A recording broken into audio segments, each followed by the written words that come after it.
Руби из кууган эт. Аны машыктырып жатышат. Ал браконьерлердин исине түшүп, мыйзамсыз аңчылык менен күрөшкөн бөлүмдүн офицерлерине ат кесчилерди кармап, мыйзамсыз ташып бараткан жаныбарларды конфискациялоого көмөктөшөт.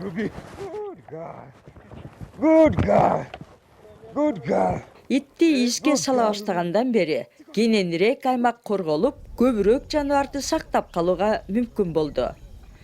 Өлкөдөгү кериктердин 14% Кениянын түндүгүндөгү Лева коругунда. Ат кесчилер алардын баалуу мүйүзү үчүн аңчылык кылат. So those are what we call sighted gangs. Браконьерлердин изине түшүп, чара көрүү ишин жакшыртуу үчүн 4 жыл мурда Лева коругунда технология колдонула баштаган. Коруктун кызматкерлери заманбап технологияны колдонушат. Алар полицияга тез билдириш керек болгондо, GPS радиосу аркылуу байланышып, кырдаалды маалымдап беришет. Information which have just arrived now.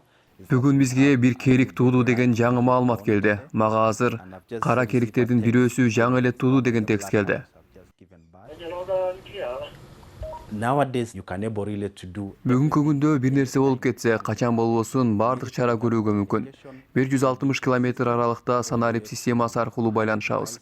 Алар бизге дароо чалып, биз дагы дароо чара көрө алабыз. Кара керик сыяктуу жаныбарлар тукум-курут коркунучуна кептелип, түштүктөгү ак керик азайып кеткен чакта мындай аракеттер аларды сактап калуу аракеттерине дем берди.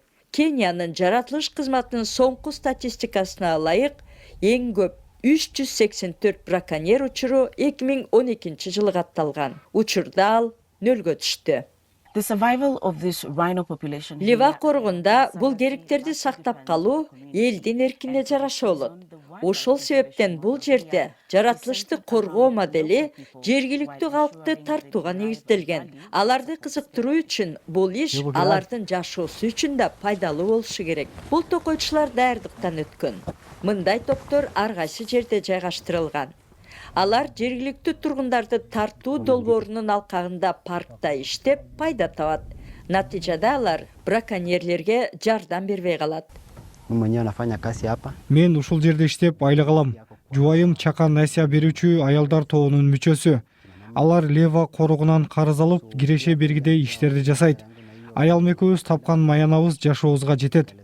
Жаратылышты коргоонун бул модели өлкөнүн башка аймактарына да киргизилип, керикти эле эмес, башка да жаныбарларды коргоодо жемишин берди. 2020 жылы Кенияда пилдерге браконьерлик кылган эң аз 11 эле учур катталды. Чалгындоону жалгыз киши жүргүзбөйт.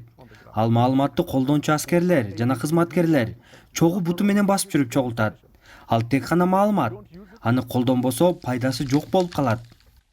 Кениянын жаратылыш кызматта браконьерликке каршы тынымсыз аракеттер уланып, келечекте дагы жакшы жыйынтык берерине ишенет.